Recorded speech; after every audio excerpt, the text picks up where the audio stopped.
ఎక్కడి నుంచి వచ్చారండి మీరు? నేను యాక్చువల్లీ యూఎస్లో చదువుతూ ఉంటానండి. నేను సెలవుల కోసం వచ్చాను ఇక్కడికి. రావటంతో ఇట్లా అవుతుంది అని తెలిసి నేను ఇక్కడికి వచ్చేయటం జరిగింది. తెలంగాణ? అవును, తెలంగాణనే మాది. నేను జస్ట్ చదువుకోవటానికి అక్కడికి వెళ్ళాను. ఇక్కడికి వచ్చి ఇట్లా అవుతుంది అని తెలిసిన వెంటనే చాలా బాధాకరంగా అనిపించింది. ఐ వాజ్ చాలా చాలా బాధ వేసింది. అప్పుడు మేము ఆర్గనైజర్స్ అందరం కలిసి లైక్ ఇట్లా అవుతుంది అని ఇన్స్టాగ్రామ్స్లో పెట్టుకుని వన్ బై వన్ ఇట్లా తెలుసుకున్నామండి ఈవెంట్ గురించి అని ఆర్గనైజ్ చేయడం జరిగింది. ఏంటి డిమాండ్ ఏంటి? ఇక్కడ ధర్నా చౌక్లో మీరు ప్రొటెస్ట్ చేస్తూ ఉన్నారు. సిజేపీ యాక్టివిస్టులు రకరకాల చాలా వర్గాల వాళ్ళు ఉన్నారు, యువత. మీ డిమాండ్ ఏంది అసలు? మేము ఒకటే అడుగుతున్నామండి, మా ప్రశ్నలకి జవాబు ఇవ్వండి. జవాబు అనేది ఒకటి మేము అడుగుతున్నాం. మాకేమొద్దు, జవాబు ఇవ్వండి. రిజిగ్నేషన్ అండ్ ఆల్ ఇదంతా సెకండరీ, మాకు జవాబు ఇవ్వండి. ఇదంతా ఎందుకు అయ్యింది అనే దానికి జవాబు ఇవ్వండి. నీట్ ఎవరైతే రాస్తారో వాళ్ళకి చాలా ట్రామా, చాలా మంది స్టూడెంట్స్ చనిపోవటం చాలా జరిగింది. అండ్ ఇదంతా బయటికి వచ్చి ఇదంతా కూడా అవుతుంది అంటే అది సోనం వాంగ్చుక్ గారి వల్ల. అసలు ఈ కంట్రీ సోనం వాంగ్చుక్ గారు వచ్చి ఆ నిరాహార దీక్ష చేస్తే కానీ మనకు అర్థం కాలేదు ఇది ఎంత వర్స్ ఉందో సిచ్యువేషన్ అనేది ఒకటి మా ప్రశ్న. And on top of that మాకు కావాల్సింది మా గవర్నమెంట్ నుంచి కావాల్సిన ఆన్సర్. అసలు మీరు ఎందుకు అకౌంటబిలిటీ తీసుకోవాలి? అసలు ఎందుకు ఇది అవుతుంది? అసలు నీట్ ఎగ్జామినేషన్ అనేది ఎందుకు ఇంత కష్టంగా ఉంటుంది, ఇంత పిల్లల్ని ట్రామటైజ్ చేస్తుంది అనేది ఒకటి అడుగుతున్నాం. ధర్మేంద్ర ప్రధాన్ రిజైన్ చేస్తే వచ్చే లాభం ఏంది అసలు? అది నేను ఆన్సర్ చేయను.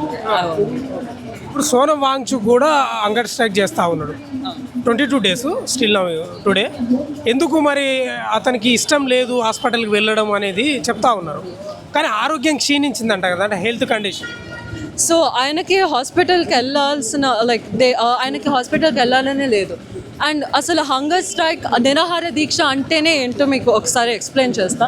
నిరాహార దీక్ష, మనం ఒకవేళ ఇంటికి గెస్ట్ వస్తే వాళ్ళ ఇంట్లో ఉంటే మనం ఏదో ఒకటి పెడతాము, ఫుడ్ పెడతాము, ఏదో ఒకటి ఇస్తాము వెళ్ళే ముందు. అలానే ఒక ప్లేస్ ముందు నుంచుంటే ఒకప్పుడు Britishers most of the freedom fighters చేసిన నిరాహార దీక్షను ఇక్కడ కూర్చుంటే లైక్ వాళ్ళకి ఇప్పుడు చూసే వాళ్ళకి గిల్ట్ అయినా వస్తుంది, బాధ అయినా వేసి ఓకే మేము ఇది ఇస్తాము అంటారు కాబట్టి ఇది చేస్తా. ఆయన కూడా అదే ఇంటెన్షన్తో చేస్తే గవర్నమెంట్ ఎంత కూడా రెస్పాన్స్ ఇవ్వటం ఎంత కేర్లెస్నెస్. కాకపోతే అసలు ఆన్సర్ ఇప్పటి వరకు ఇవ్వాలండి మీరు. నాకు అదొకటే అర్థం కాదు. ఇప్పుడు మీరు యుఎస్లో ఎడ్యుకేషన్ కదా, ఇప్పుడు ఇక్కడ ఎడ్యుకేషన్కి ఏంది తేడా ఏముంది?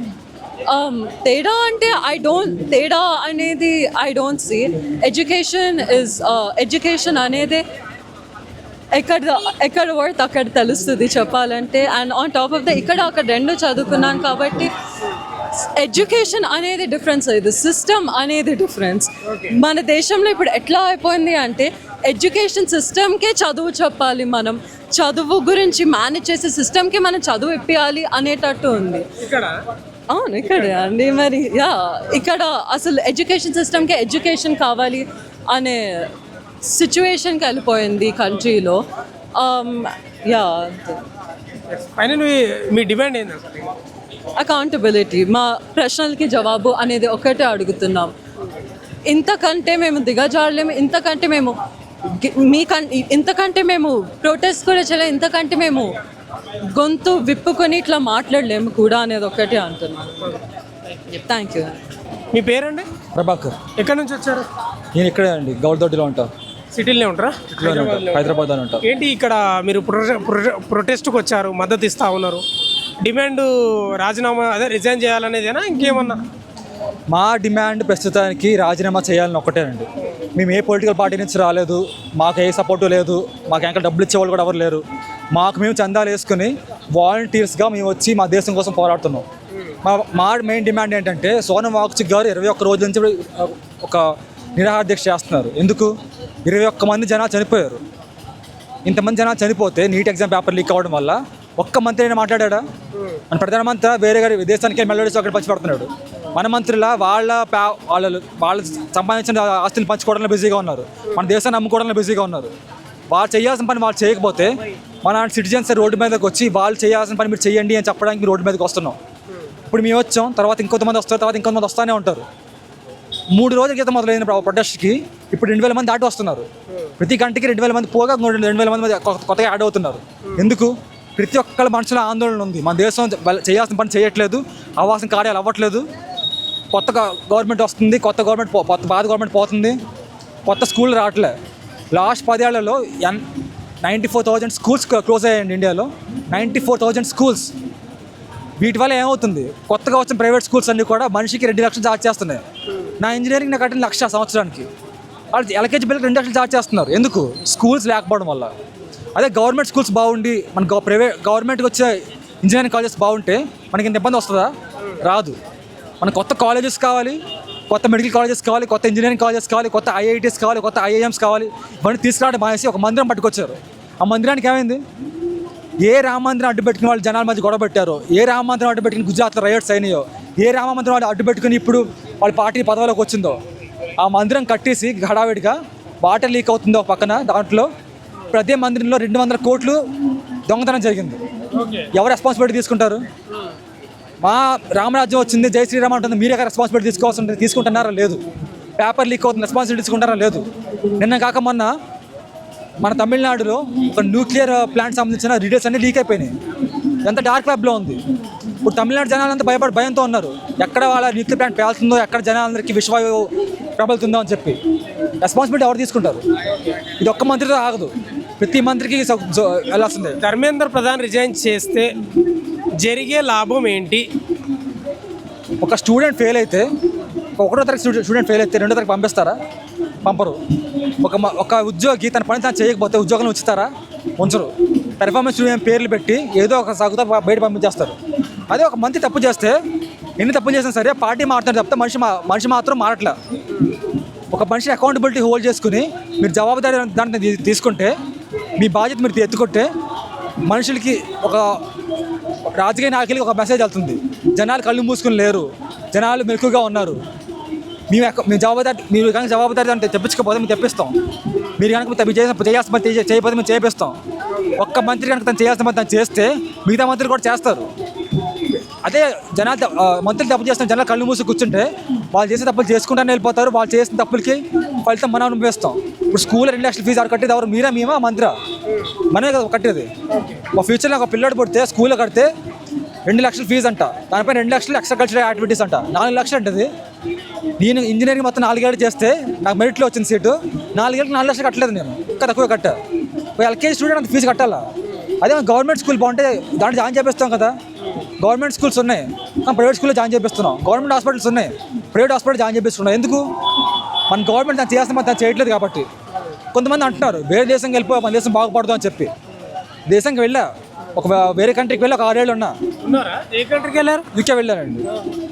అయితే అక్కడ ఇండియన్స్ని ఒక తక్కువ దానిలో చూసేవాళ్ళు చాలా ఎక్కువ మంది అవుతున్నారు.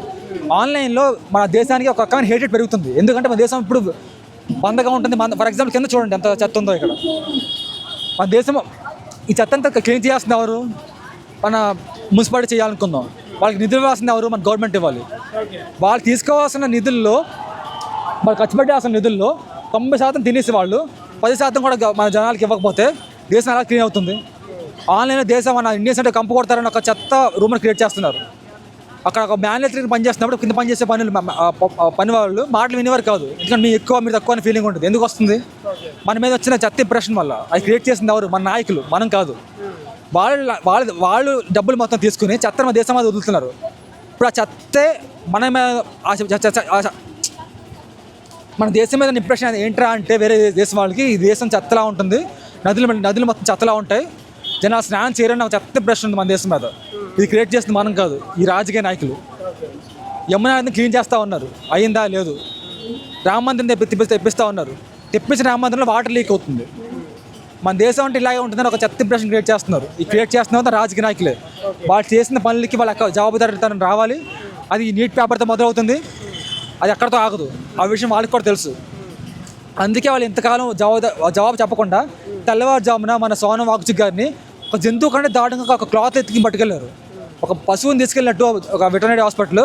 అంటే ఆరోగ్యం, హెల్త్ కండిషన్ క్షీణిస్తున్నాం కదా. 21 రోజుల నుంచి ఆయన ఏం తినలేదు, నీళ్ళు తాగుతున్నారు అంతే. 21 రోజుల నుంచి తిండి తినని వ్యక్తిని వాళ్ళకి ఒక గుడ్డలో పెట్టుకుని ఒక జంతువుని ఒక పశువుని ఎత్తుకెళ్ళారు. ఇవి ప్రజాస్వామ్యంలో జరగాల్సిన పని కాదు. ఏంటి మీ ఫైనల్ డిమాండ్ ఏంటి? రాజీనామా చేయాలి, ధర్మేంద్ర ప్రసాద్ రాజీనామా చేయాలి. ప్రతి మంత్రి వాళ్ళు చేసే తప్పుకి జవాబుదారీదాన్ని తీసుకోవాలి. వాళ్ళు చేసే తప్పులు వాళ్ళు సరిదిద్దుకోవాలి. కొత్త మంత్రులు రావాలి, కొత్త రత్నం రావాలి, కొత్త పార్టీలు కూడా రావాలి. ఈ ఒక పార్టీని సపోర్ట్ చేయట్లేదు, ఒక మనిషిని సపోర్ట్ చేయట్లేదు. ఎవరు వచ్చినా సరే జవాబుదారీదాన్ని తీసుకోవాల్సిందే. ఇది మా డిమాండ్స్. Thank you. కొంత యువత ఉన్నారు. మీరు ఏంటి ఎక్కడి నుంచి వచ్చారు మీరు? మేము హైదరాబాద్ నుండి అండి. నేను లోకల్ అండి. 15 years old స్టూడెంట్ని నేను. ఇక్కడే ఇంటర్మీడియట్ ఫస్ట్ ఇయర్ చేస్తూ ఉంటాను. మా క్లాస్మేట్. అవునండి. ఏంటి ఇక్కడ ప్రొటెస్ట్కి వచ్చారా? అవునండి, మన స్టూడెంట్స్ గొంతుకు వాయిస్ రేస్ చేయడానికి, నీట్ లీగ్ గురించి ప్రొటెస్ట్ చేయడానికి ఇక్కడికి వచ్చాము. ఇక్కడ చాలా పీస్ఫుల్ ప్రొటెస్ట్ ఉంది. పోలీస్ పర్మిషన్ తీసుకొని మేము ప్రొటెస్ట్ చేసాము. ఏంటి డిమాండ్ ఏంటి? First of all first demand ఏంటంటే, ఏమైనా గవర్నమెంట్ ఏ ఫెయిలియర్ అయినా తప్పు చేసినా దానికి మేము ప్రశ్న ఆబ్వియస్లీ సిటిజన్స్ అడుగుతాం ప్రశ్న, దానికి జవాబు గవర్నమెంట్ ఇవ్వాలి. ఒకవేళ జవాబు సరిగా ఉంటే సరే, లేకపోతే దానికి తగిన శిక్ష లేకపోతే దానికి తగిన థింగ్ వాళ్ళు చేయాలి. అంటే ఇప్పుడు నీట్ ఎగ్జామ్ లీక్ అయింది, గవర్నమెంట్ ఏమీ రెస్పాన్సిబిలిటీ తీసుకోవట్లేదు. నీట్ ఎగ్జామ్ లీక్ అనేది గవర్నమెంట్ది ఫెయిలియర్. ఒకసారి అనుకుంటే అనుకోవచ్చు, 2 సార్లు అనుకుంటే అనుకోవచ్చు, ఎన్నోసార్లు అయింది ఈ లీక్. అయితే గవర్నమెంట్ ఇది ఒకటే తరపు ఇషారా చేస్తుంది ఏంటంటే గవర్నమెంట్ ఫెయిలియర్ ఇది. ఆ గవర్నమెంట్ ఫెయిలియర్ అకౌంటబిలిటీ తీసుకోవట్లేదని రిజైన్ చేయాలని మేము ఇక్కడ ప్రొటెస్ట్ చేస్తున్నాం. ఇంకా స్టూడెంట్స్ ఎవరైతే 20 members చనిపోయారన్నారో ఆ స్టూడెంట్స్ వాళ్ళ బలిదానం అంటే వాళ్ళు they are martyrs for our country. ఎందుకంటే వాళ్ళ తప్పు లేదు, గవర్నమెంట్ ఫెయిలియర్ వల్ల వాళ్ళు ప్రాణాలు కోల్పోయారు. వాళ్ళ కోసం మేము ఇక్కడ ప్రొటెస్ట్ చేస్తున్నాం. We just want whatever we are asking to government, if they should answer first. Thank you. Thank you.